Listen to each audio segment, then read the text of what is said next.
The Great Hall had stood for longer than most stars in the galaxy had burned. Its walls were made of black stone that seemed to drink in light. Its ceiling stretched so high that clouds sometimes formed beneath it. This was the Nexus Station, the meeting place of the Conclave of 12. And today it hummed with tension that even the ancient walls could feel. 12 species had built empires across the stars. 12 species had agreed, 10,000 years ago, to maintain peace and order in the galaxy. They had rules. They had traditions. And they had one duty above all others, to make sure that dangerous species never spread beyond their home worlds. Today, they had gathered to discuss species 7042C, the humans of Earth High. Arbiter Velthrix called the meeting to order. She was a being of living crystal, her body catching and bending what little light existed in the chamber. When she spoke, her voice rang like bells being struck. Around her, the other representatives took their places. Some had bodies of flesh and bone. Others were clouds of gas held together by magnetic fields. One was a hive mind of 1 billion tiny insects moving as one. All of them were old.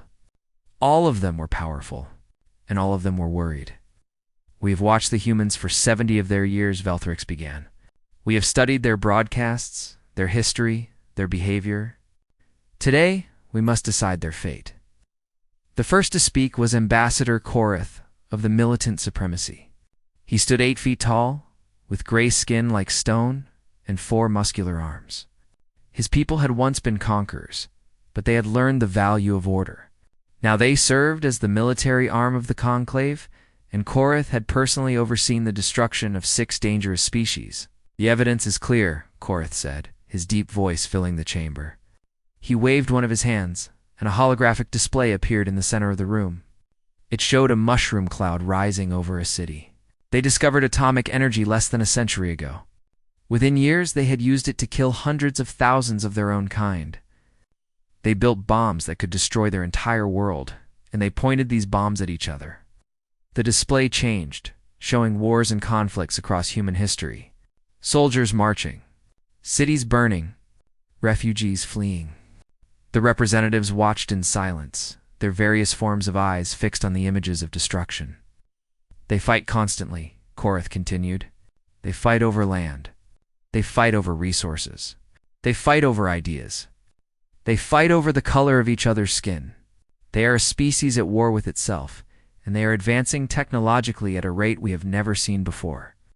In less than 200 years, they went from riding animals to walking on their moon. In another 100 years, they will reach the stars. And when they do, they will bring their violence with them. The observer from the Verdant Collective raised a tendril. It was a being of living plant matter, ancient and slow-moving, but its mind was sharp. You show us their violence, the observer said, but you do not show us everything. They used atomic energy to heal their sick. They used it to power their cities. They walked on their moon not to conquer it, but simply to see if they could. There is more to them than war. Is there? Korath demanded. He changed the display again, showing the current state of Earth. Military bases. Weapons factories. Missiles hidden in underground bunkers. They have enough nuclear weapons to destroy their world 10 times over. They have biological weapons that could wipe out all life on their planet, and they are building more every day. This is not a species that has learned from its mistakes. This is a species waiting to explode. The Whisperer of the Void, being that existed partially in another dimension and appeared only as a shadow with too many edges, spoke next. Its voice seemed to come from everywhere and nowhere at once. We have seen species like this before. The Krath, the Molten Singers, the Gray Swarm, they all showed the same patterns. Rapid advancement, internal conflict, an inability to control their own violent impulses. We know how this story ends. The Krath burned out 3 star systems before we stopped them, Korath agreed. The Gray Swarm consumed 17 inhabited worlds. We cannot allow the humans to become another such threat. We have a responsibility to the galaxy. Velthrix raised her crystalline hand for silence. The question before us is not whether the humans are dangerous. The evidence suggests they are. The question is what we do about it. We have 2 options. The first is war. We reveal ourselves to the humans and demand they surrender their weapons and submit to conclave oversight. If they refuse, we use force to bring them under control. They will refuse, Korath said flatly. They always refuse. Their history shows they would rather die than submit to outside rule. War with the humans will be long and bloody, and they will learn from every battle. They will adapt. They will grow stronger. War is too risky. Velthrix nodded slowly. Which brings us to the second option. Total purification. We destroy the humans before they can become a threat. It is faster, cleaner, safer. The question is whether it is justified. A heavy silence fell over the chamber. Purification was not a decision the conclave made lightly. It meant the complete destruction of a species. Every man, woman, and child. Every city. Every record of their existence. It was final. It was absolute. And it had been done before, when the threat was deemed too great. They have not attacked anyone yet, the observer pointed out. They do not even know we exist. Can we truly condemn a species for crimes they have not yet committed? We condemn them for the crimes they will certainly commit, Korath replied. Look at their trajectory.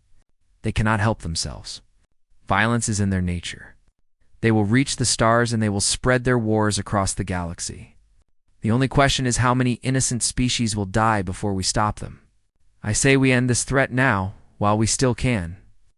The debate continued for hours. Some spoke in favor of war. Others argued for purification. A few suggested waiting and watching longer. But no one suggested that humanity might not be a threat at all. The evidence was too clear. The patterns were too familiar.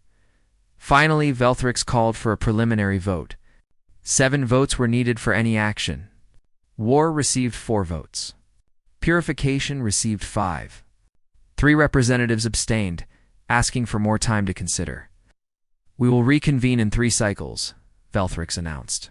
Use this time to examine the evidence further. When we meet again, we will make our final decision.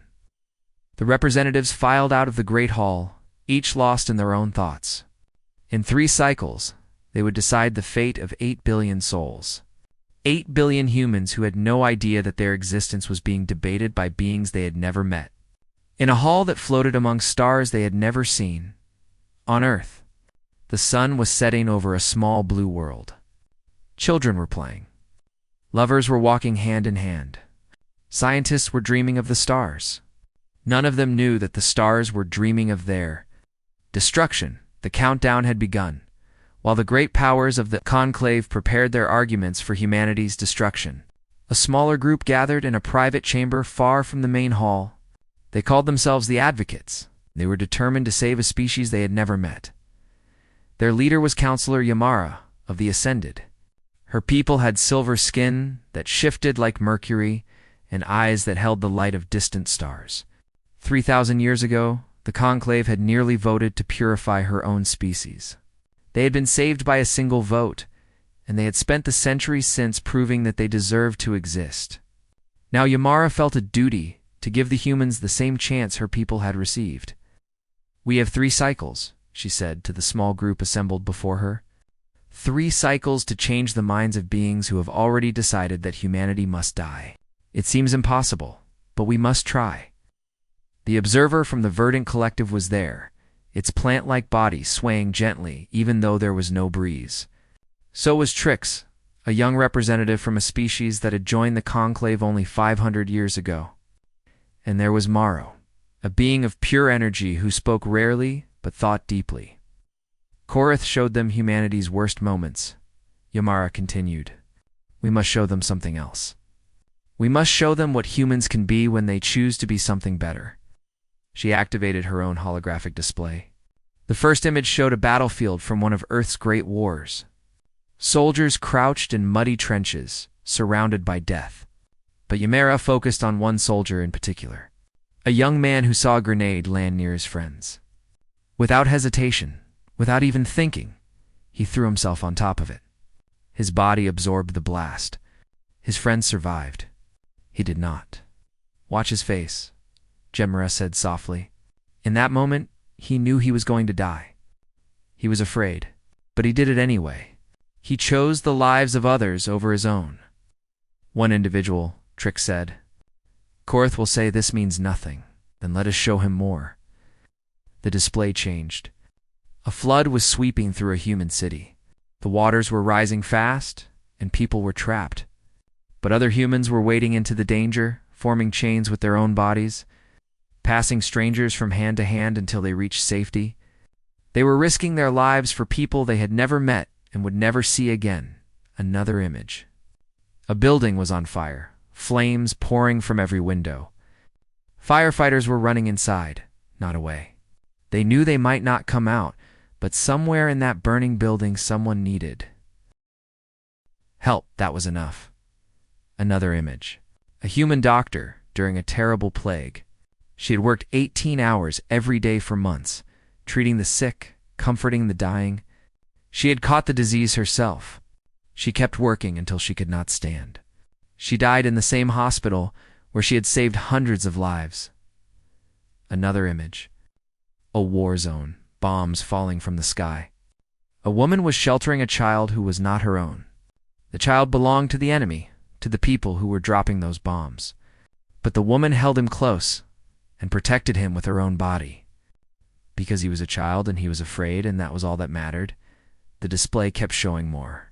Humans diving into frozen lakes to save drowning strangers. Humans donating organs to people they would never meet. Humans spending their lives caring for the sick, the old, the abandoned. Humans building hospitals and schools in the poorest places on Earth. Humans feeding the hungry. Humans sheltering the homeless. These are not accidents, Jamara said. These are not rare exceptions.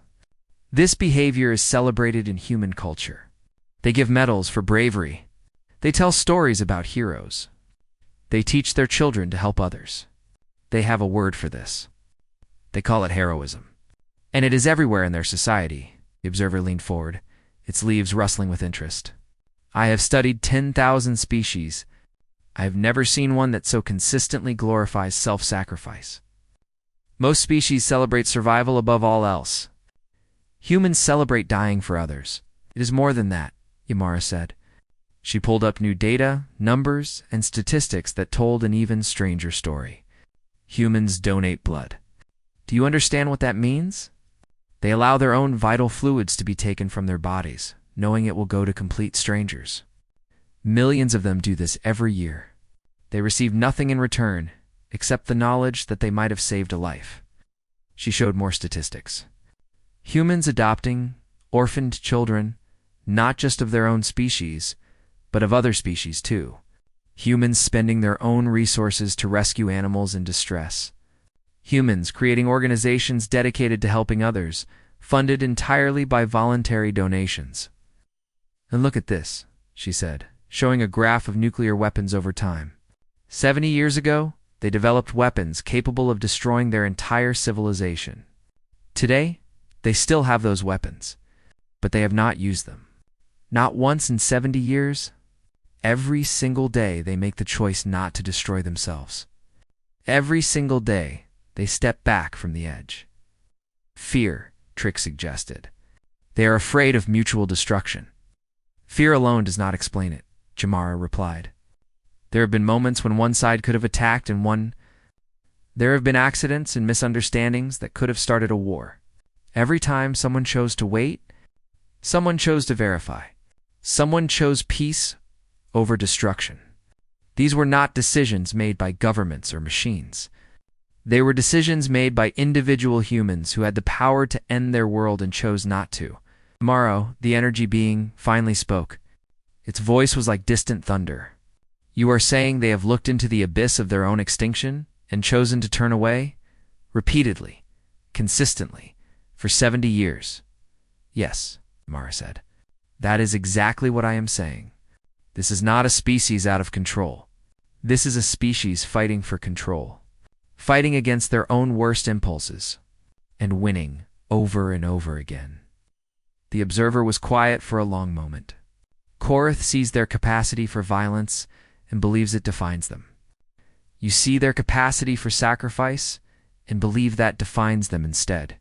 But perhaps both are true. Perhaps humans are defined by the struggle between these two natures. Every species struggles between good and evil, Yamara agreed. But most species do not know they are struggling.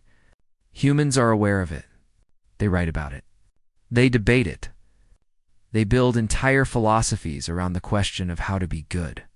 They are trying to be better, observer. They are trying so hard. The small group sat in silence, absorbing what they had seen and heard. Outside the chamber, the great powers of the conclave were preparing their final arguments for humanity's destruction. They had already made up their minds, but Yemera and her advocates had not given up. They had 3 cycles to change the fate of a species. 3 cycles to convince ancient beings that a small, violent, beautiful world deserved a chance to reach the stars. It was not much time, but humans, Yamara had learned, could do remarkable things when they were running out of time. Perhaps the advocates could learn from them. The final debate lasted 12 hours. Voices rose and fell in the great obsidian hall. Arguments clashed like thunder. In the end, neither side could claim victory. The vote for purification held steady at 5. The vote against held at 4. 3 representatives remained undecided, caught between fear and hope. High Arbiter Velthrix finally raised her crystalline hand, and the chamber fell silent. Her form pulsed with colors that no human eye could see, patterns that indicated deep thought and heavy responsibility. "We are at an impasse," she announced. "The evidence is contradictory. The humans show both great capacity for destruction and great capacity for good. We cannot agree on which nature will define their future among the stars." "Then we must assume the worst," Korth argued. "When a species is this dangerous, we cannot afford to guess wrong. And if we destroy a species that might have been good," the observer replied, "how do we live with that choice?"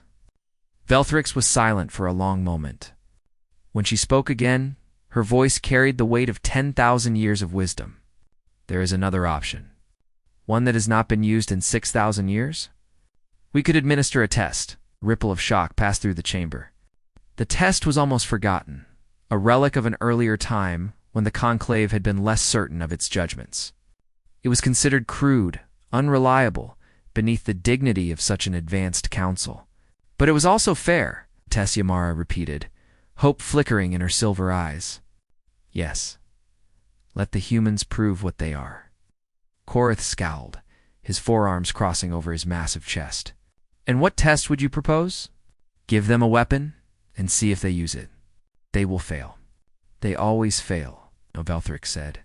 "Not a test of their capacity for violence. We already know what they can destroy. The question is what they can create, what they will do when they have a choice." She outlined her proposal. A conclave ship would enter human space, disguised as a damaged vessel from an unknown civilization. It would broadcast a distress signal, a mathematical pattern simple enough for humans to understand. Then it would wait and watch what the humans did. If they respond with hostility, if they attack the ship or try to capture it for their own gain, we will have our answer, Velthrix explained. The vote for purification will gain the 3 undecided votes, and the matter will be settled. And if they respond with aid, Yamara asked, and the advocates will gain 3 votes. Enough to block purification and open negotiations for peaceful contact. Korth considered this for a long time. He did not like it, but he could see the logic. The undecided representatives would have their answer. The deadlock would be broken, and he was confident that the humans would fail. Every pattern in their history suggested they would see the alien ship as a threat or an opportunity for conquest. "I agree to the test," he said finally. "But the ship must be convincing. The humans must believe they are in complete control of the situation. No tricks, no manipulation, just a simple choice between helping and harming." The vote was unanimous. For the first time in 6,000 years, the conclave would administer a test. 3 days later, a small vessel dropped out of faster-than-light travel near the edge of Earth's solar system. It was shaped like nothing humans had ever built, all curves and angles that seemed to shift when you looked at them too long. Its hull was dark metal that absorbed most light and reflected the rest in strange patterns. And it was damaged, or appeared to be. Smoke trailed from its engines. Its lights flickered weakly. It tumbled slowly through the void, broadcasting a signal on every frequency. The signal was simple, a series of prime numbers. Then the mathematical constant pi to 50 digits. Then a repeating pattern that any intelligent species would recognize as a distress call. Help! Help! On Earth. The message arrived like a lightning bolt. Every radio telescope, every satellite, every listening station picked it up simultaneously. Within minutes, the news had spread to every government on the planet. We were not alone, and whoever was out there needed help. The response came faster than anyone had expected. Within hours, space agencies were mobilizing. Not military vessels, not warships, but rescue craft. NASA prepared its fastest shuttle. The European Space Agency redirected a supply mission. China launched 2 ships that had been scheduled for a moon expedition. Russia, Japan, India. Private companies and international coalitions all scrambled to respond. In the Great Hall of Nexus Station, the conclave watched in silence. Korith's expression was unreadable. Yamara's hands were clasped tight with hope, the first human ship to reach. The alien vessel was a small craft called the Endeavor. Its crew consisted of 3 astronauts: Commander James Riley, an American with 20 years of experience; Dr. Yuki Tanaka, a Japanese physician and biologist; and Lieutenant Sarah Chen, a young Chinese pilot on her first deep space mission. They approached slowly, carefully, broadcasting messages of peace on every frequency they could think of. When they received no response, they held position and waited for the other ships to arrive. No one wanted to make first contact alone, but no one wanted to leave the damaged vessel without help either. Finally, after hours of discussion between Earth's governments, a decision was made. Someone had to go aboard. Someone had to see if there were survivors who needed medical attention. Dr. Tanaka volunteered. But Lieutenant Chen spoke first. "I'll go," she said. Her voice was steady, but inside her heart was pounding. "I'm the smallest. I can fit through tight spaces if the ship is damaged, and I'm the most expendable." "No one is expendable," Commander Riley said firmly. "But you're right that you're the best choice for the initial survey. We'll keep you on constant communication. If anything goes wrong, anything at all, you get out immediately." Sarah suited up and crossed the void between the ships. The alien vessel loomed before her, vast and strange and terrifying. She had no idea what waited inside. Hostile creatures, dangerous technology, or simply the bodies of travelers who had died far from home, alone in the dark between stars. She found an opening that might have been an airlock and somehow figured out how to operate it. The interior of the ship was dim and full of shadows. Strange machines hummed with power she did not understand. And there, in what might have been a control room, she found them. 3 beings, unlike anything she had ever seen. They were not moving. She could not tell if they were alive or dead, asleep or conscious. But they were real, actual aliens, and they were in trouble. Sarah's hands were shaking as she activated her radio. "Endeavor, this is Chen. I have contact. 3 beings, non-human, condition unknown. They need medical attention. Dr. Tanaka should prepare for disabdite. I don't know. Prepare for anything. 7,000 light years away. In the Obsidian Hall where the fate of humanity would be decided." The conclave watched a young human woman kneel beside alien beings she had every reason to fear. They watched her check for vital signs she did not know how to read. They watched her speak softly, reassuringly, even though she had no idea if they could hear or understand. "It's okay," Sarah whispered to the motionless aliens. "I don't know if you can understand me, but you're not alone anymore. We're here to help. That's what we do. We help." In that moment, the 3 undecided representatives made their choice. Humanity had passed the test. The celebration in the advocates' chamber lasted only a few minutes. Yamara had barely finished embracing the observer when the doors burst open and Korith strode inside. his forearms hanging at his sides and his stone-gray face twisted with an expression that might have been triumph or might have been madness. "You think you have one?" he said, his deep voice echoing off the walls. "You think your precious test has saved the humans? But you are wrong. The test means nothing. It changes nothing." Ymara stepped forward, her silver skin rippling with alarm. "The undecided votes are ours. Purification is blocked. The humans have proven themselves capable of compassion." Compassion, Korith spat the word like it was poison. "One human, one moment, one choice. And you believe this proves anything? I have watched civilizations rise and fall for 10,000 years. I have seen species show kindness one day and commit atrocities the next. A single act of heroism does not erase a history written in blood. Then what would satisfy you?" the observer demanded. "What would the humans have to do to prove they deserve to exist?"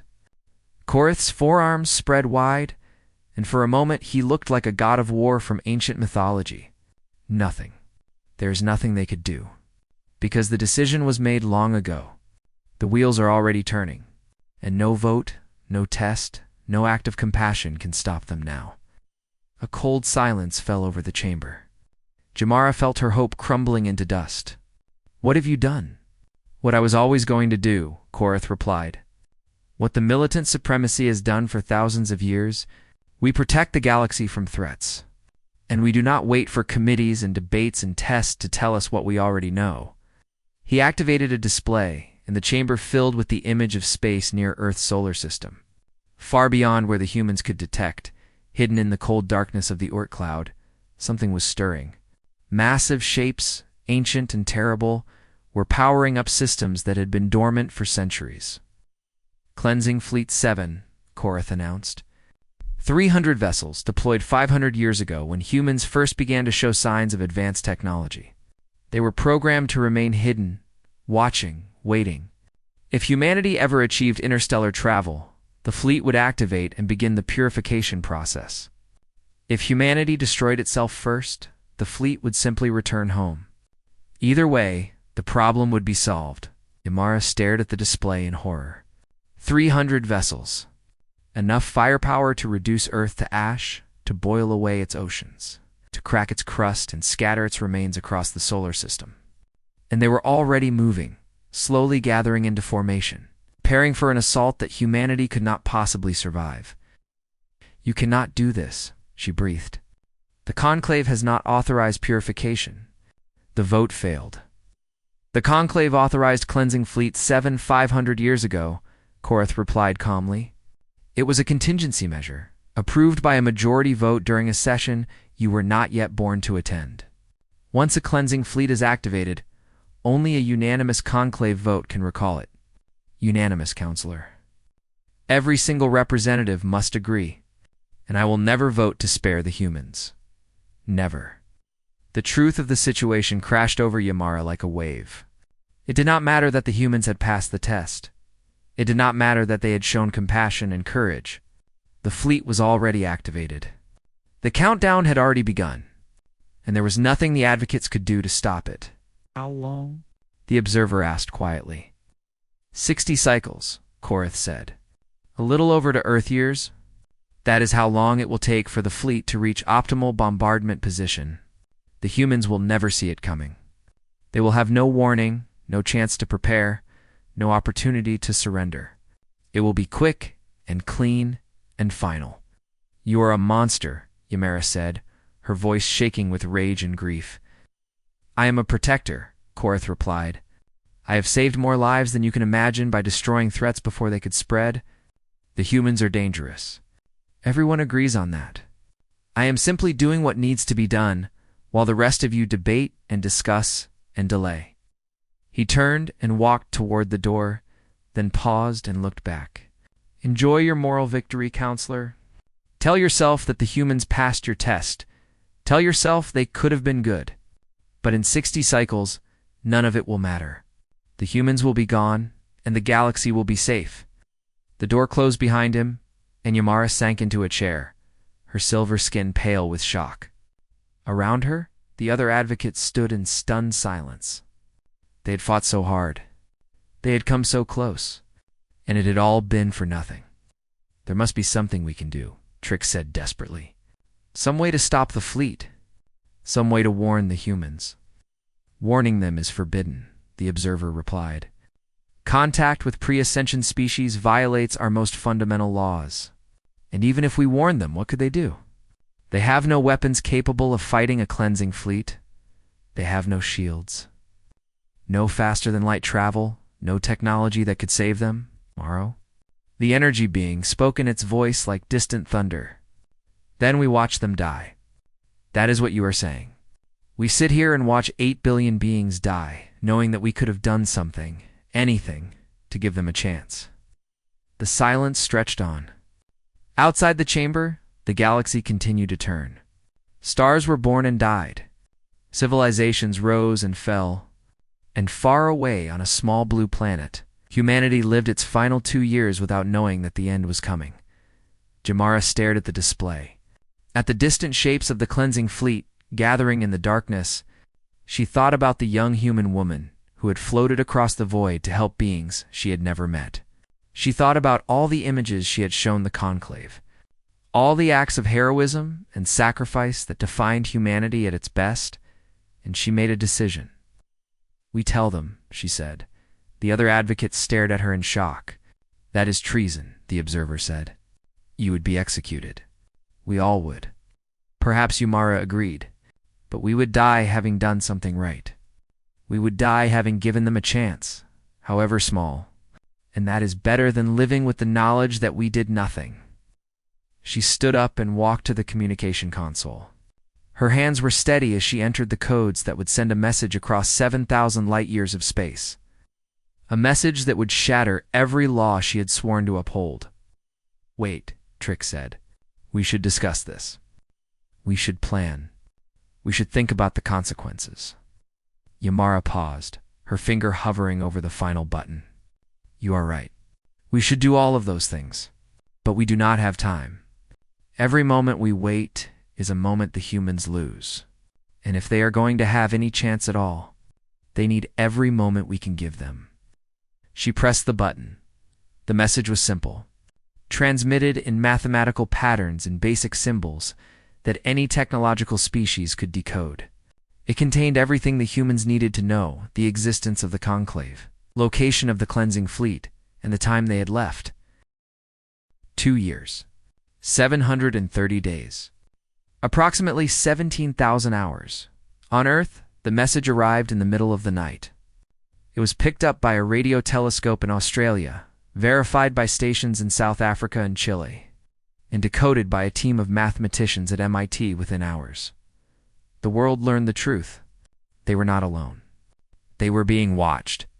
They were about to be destroyed, and they had exactly 2 years to figure out how to survive. The first 72 hours were chaos. When the translation of the alien message spread across the internet, the world seemed to tear itself apart. Riots erupted in major cities. Stock markets collapsed. Religious leaders proclaimed the end times. Governments issued contradictory statements, some denying the message was real, Keita, others confirming it, none offering any solutions. In the great hall of Nexus Station, Korath watched with grim satisfaction. You see, he said to the assembled conclave, this is what they are. Give them a crisis, and they destroy themselves. We may not even need the cleansing fleet. They will do our work for us. Jamara said nothing. She had been stripped of her position and was awaiting trial for treason. But she had been allowed to watch the human response, a final cruelty, or perhaps a final mercy from the High Arbiter. She watched the chaos unfold and felt her hope dying with each passing hour. And then, on the 4th day, something changed. It started with a speech. A single human leader, a woman named Alina Vasquez, who served as Secretary General of the United Nations, stood before the cameras and spoke to a world that had lost all hope. We have 72 hours, she said.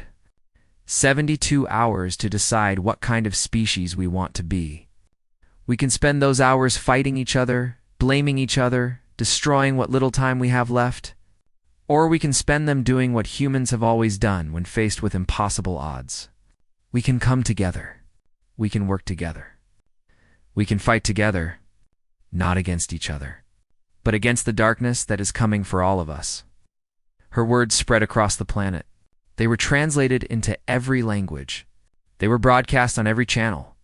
And somehow, impossibly, they took root. Within a week, every nation on Earth had signed the Unity Compact, the first truly global government in human history. All military forces were merged into a single defense command. All scientific resources were pooled. All disputes, all conflicts, all ancient grudges were set aside. Not forgotten, but postponed. There would be time for arguments later. First, they had to survive. The conclave watched in astonishment as humanity transformed. 10,000 nuclear warheads were dismantled in a single month. The fissile material was repurposed for power generation, for spacecraft propulsion, for industrial applications that would have seemed impossible just weeks before. The factories that had built weapons of war now built something else entirely. What are they doing? The observer asked, studying the strange structures rising from the surface of the moon, from orbiting platforms, from ships that were being constructed at impossible speed. They are building shields, Jamera said softly. Planetary defense systems. They are trying to protect themselves. Korath laughed, a harsh sound like stones grinding together. Impossible. They do not have the technology. They do not have the knowledge. A species cannot advance 100 years in a single year. But the humans did not seem to care about what was impossible. They had published every scientific secret, every classified research project, every corporate patent. For the first time in history, all of human knowledge was freely available to anyone who wanted to use it. And the scientists of the world, working together without borders or competition, began making breakthroughs at a rate that defied all logic fusion power. A technology that had always been 30 years away was achieved in 3 months. New materials, stronger and lighter than anything that had existed before, were synthesized in laboratories that ran 24 hours a day. Space elevators, orbital habitats, factories on the Moon and Mars. All of it came together with a speed that made the watching aliens question everything they thought they knew about the limits of technological progress. They were always capable of this, the observer realized, its plant-like body swaying with wonder. All these years, they had the potential. They simply needed a reason to use it. They needed to stop fighting each other, Yumara agreed. All that energy, all that brilliance, all that determination, they spent it on their conflicts. Now they are spending it on survival, and they are magnificent. The 2 years passed like a fever dream. Humanity worked without rest, driven by a deadline that left no room for failure. They made mistakes. They suffered setbacks. They lost thousands of workers to accidents and exhaustion. But they did not stop. They did not give up.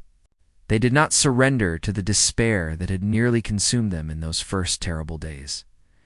When the cleansing fleet finally emerged from the Oort cloud, ready to begin its bombardment, it found something unexpected. Earth was surrounded by a network of defense platforms, each one capable of generating electromagnetic shields of enormous power.